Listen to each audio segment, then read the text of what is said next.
Hello दोस्तों, आपका स्वागत है हमारे चैनल द स्टोरी नॉलेज में।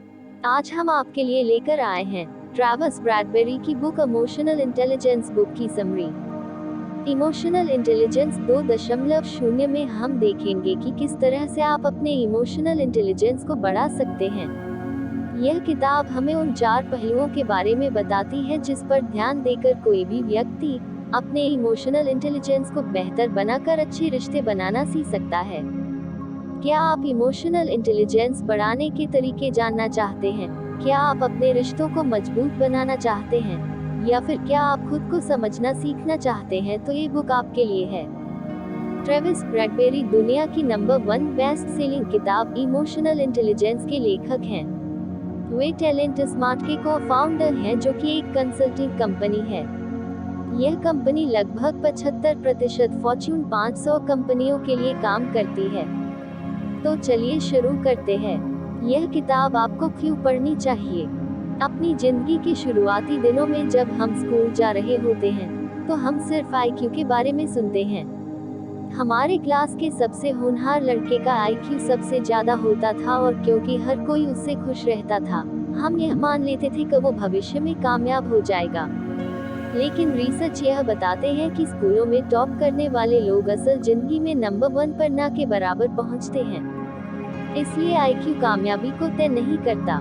इसके लिए आपको अपने ईक्यू यानी इमोशनल क्वोशंट पर ध्यान देना होगा, ताकि आप अच्छे लोगों से रिश्ते बनाकर उनकी मदद से ऊपर तक पहुंच सकें। यह किताब हमें बताती है कि किस तरह से हम ईक्यू को बढ़ा सकते हैं। अपने इमोशनल इंटेलिजेंस को बढ़ाने के लिए आपको 4 बातों को समझना होगा। इमोशनल इंटेलिजेंस का मतलब है दूसरों का हाव भाव देखकर उनके दिमाग में चल रही बात को जानना। शायद आपने कुछ लोगों को कहते हुए सुना होगा कि बस 5 मिनट तक बात करके उस आदमी के बारे में सब कुछ बता सकता हूँ। इस तरह के लोग दूसरों को पढ़ने में और उनसे अच्छे रिश्ते बनाने में माहिर होते हैं। अगर आपको भी इस तरह की खूबी अपने अंदर पैदा करनी है, तो आपको अपने इमोशनल इंटेलिजेंस पर ध्यान देना होगा। इसके 4 पहलू हैं। सबसे पहले पहलू आप खुद हैं, यानी कि उसे बढ़ाने के लिए आपको सबसे पहले खुद की भावनाओं को समझना होगा। इसके बाद आपको खुद पर काबू करना सीखना होगा। आपको खुद को उन हालातों में रखना सीखना होगा जिसमें आप अच्छा महसूस करते हो, ताकि आप अपना आपा खोने से बचा सकें। तीसरे पहलू में आपको समाज को समझना होगा। इसका मतलब यह कि आपको दूसरों की भावनाओं को समझना सीखना होगा। आपको यह जानना होगा कि क्या बोलने से उन्हें गुस्सा आता है और क्या बोलने से वे अच्छा महसूस करते हैं। उनके शरीर के हाव भाव पर ध्यान दीजिए। यह देखिए कि गुस्सा होने से पहले वे किस तरह की हरकतें करते हैं।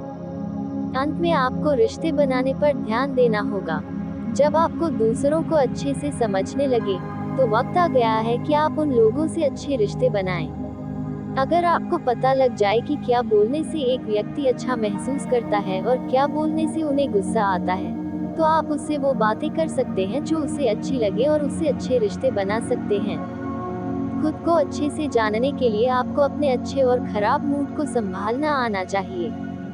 अगर इस दुनिया में कोई एक व्यक्ति है जिसके साथ हम अपना सबसे ज्यादा समय बिताते हैं, तो वो हम खुद हैं। आप अपने साथ हमेशा से रहते आए हैं, लेकिन क्या आप खुद को समझते हैं?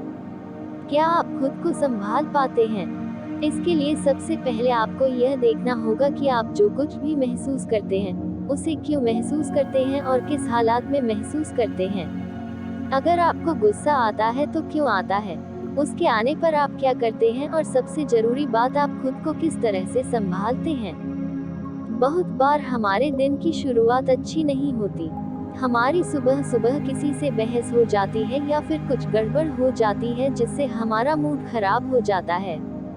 फिर हमारा सारा दिन खराब जाता है। हम छोटी छोटी बातों पर गुस्सा करने लगते हैं और अपने काम पर सही से ध्यान नहीं लगा पाते। इस तरह का मूड बनने पर आपको खुद से यह कहना है कि यह हमेशा के लिए आपके साथ नहीं रहेगा। इससे पहले भी आपका मूड खराब हुआ है और आप उससे बाहर निकल कर आए हैं। आप यह सोचिए कि किस तरह से आप अपने मूड को ठीक कर सकते हैं या कम से कम उसे शांत कर सकते हैं। ठीक यही काम आपको खुश रहने पर भी करना है। जब हम खुश रहते हैं तो हम खुद से अलग अलग तरह के वादे करने लगते हैं। हम जल्दबाजी में आकर फैसले लेने लगते हैं और ज्यादा सोचते नहीं हैं। हम उस समय इतना अच्छा महसूस कर रहे होते हैं कि हम बुरी चीजों पर ध्यान नहीं देते और गलत फैसले ले लेते हैं। इसलिए इस तरह के हालात में भी अपना आपा मत खोइए। यह देखिए कि आप जो फैसले कर रहे हैं उसके नतीजे क्या हो सकते हैं। बिना नतीजों के बारे में सोचे कभी फैसला मत लीजिए। अब चाहे आप उस समय अच्छा महसूस कर रहे हो या बुरा। खुद को संभालने के लिए आपको अपनी भावनाओं को और अपने सूझबूझ को साथ लेकर चलना होगा। क्या आपके साथ कभी ऐसा होता है कि आपको गुस्सा आने लगता है और फिर आपको लगता है कि आप उसे काबू ही नहीं कर पा रहे हैं? क्या कभी कभी तनाव में जाने के बाद आप बहुत नेगेटिव सोचने लगते हैं और उससे निकल ही नहीं पाते? अगर हाँ, तो इसका मतलब है कि आपको खुद को काबू करना सीखना होगा। जब भी आपको कभी मुश्किल फैसले लेने हो और आप अपनी भावनाओं और अपनी सूझबूझ के बीच में आकर फंस जाएं, तो इस तरीके को अपनाकर आप उसका हल निकाल सकते हैं। एक पेज पर 2 कॉलम बनाएं। एक कॉलम में उन भावनाओं को दिखाएं जो आप उस फैसले को लेने से पहले महसूस कर रहे हैं और दूसरे कॉलम में यह लिखिए कि आपकी सूझबूझ क्या कह रही है। इसके बाद यह देखिए नतीजों के हिसाब से कौन सा फैसला ज्यादा सही होगा। यह देखिए कि कहीं आप ऐसी ही बेचैन तो नहीं हुए जा रहे हैं। कहीं आपसे सोचने में कुछ गलती तो नहीं हो रही है। एग्जाम्पल के लिए, अगर आपका एक कर्मचारी है जो अच्छे से काम नहीं कर रहा है और आप उसे इसलिए निकालना चाहते हैं, लेकिन आप उसे एक इंसान की तरह बहुत पसंद करते हैं और इसलिए उसे निकालना नहीं चाहते। इस तरह के हालात में आप इसका इस्तेमाल कर सकते हैं। अगर आपने खुद को कोई टारगेट दिया है तो अपने दोस्तों को उसके बारे में बताएं। इससे आपके दोस्त हारने पर आपको जिम्मेदार ठहराएंगे और हार की उस शर्म से बचने के लिए आप अपने आप काम करने लगेंगे। इस तरह से आप खुद को रास्ते से भटकने से बचा सकते हैं। दूसरों को समझने के लिए उनके शब्दों से ज्यादा उनके हाव भाव पर ध्यान दीजिए। बहुत से लोग सामने वाले को देखकर उसके मुंह के बारे में बता देते हैं। यह किसी तरह की जादूगिरी नहीं है और शरीर के कुछ खास तरह के हाव भाव को देखकर आप भी यह बता सकते हैं। आइए देखिए यह कैसे किया जाता है। सबसे पहले उसके सिर से लेकर पैर तक उसके हर अंग को देखिए और देखिए कि वो क्या कह रहे हैं। उसकी आंखें देखिए। अगर वो ज्यादा आंखें नहीं मिला रहा है तो इसका मतलब कुछ छिपा रहा है। इसके बाद उसके मुंह पर आए। क्या वो मुस्कुरा रहा है? अगर हाँ, तो कहीं वो बनावटी हंसी तो नहीं है। जो मुस्कुराहट बनावटी होती है उसमें सहानुभूति नहीं झलकती। इसके बाद उसके कंधे चेक कीजिए। अगर उसके कंधे झुके हुए हैं तो उसका आत्मविश्वास कम है। वो कुछ शर्मीला है और ज्यादा बात नहीं करता। एक बार आपको इस तरह के हाव भाव पता लग जाए तो आप उसके हिसाब से खुद को ढाल सकते हैं। अगर आपको पता लग जाए कि वो व्यक्ति कुछ परेशान या तनाव में है, तो उससे ज्यादा सवाल मत पूछिए। उससे जो भी कहिए प्यार भरी आवाज में कहिए। किसी भी व्यक्ति को उसके नाम से बुलाकर आप उसे अच्छा महसूस करवा सकते हैं। दुनिया में हर इंसान को सबसे अच्छी धुन उसके नाम की लगती है। साथ ही उस व्यक्ति को सर या मिस्टर कहकर मत बुलाए। उन्हें उनके पहले नाम से बुलाए। जब वे अच्छा महसूस करने लगेंगे, तो कुछ खास तरह के सवाल करके आप उनके बारे में जान सकते हैं। रिश्ते बनाए रखने के लिए दूसरों के फीडबैक को अपनाएं और साफ भाषा में उनसे बात कीजिए। बहुत बार जब हमसे कोई गलती होती है और कोई हमें उस गलती को लेकर कुछ सलाह या कुछ फीडबैक देता है तो हम चिढ़ जाते हैं।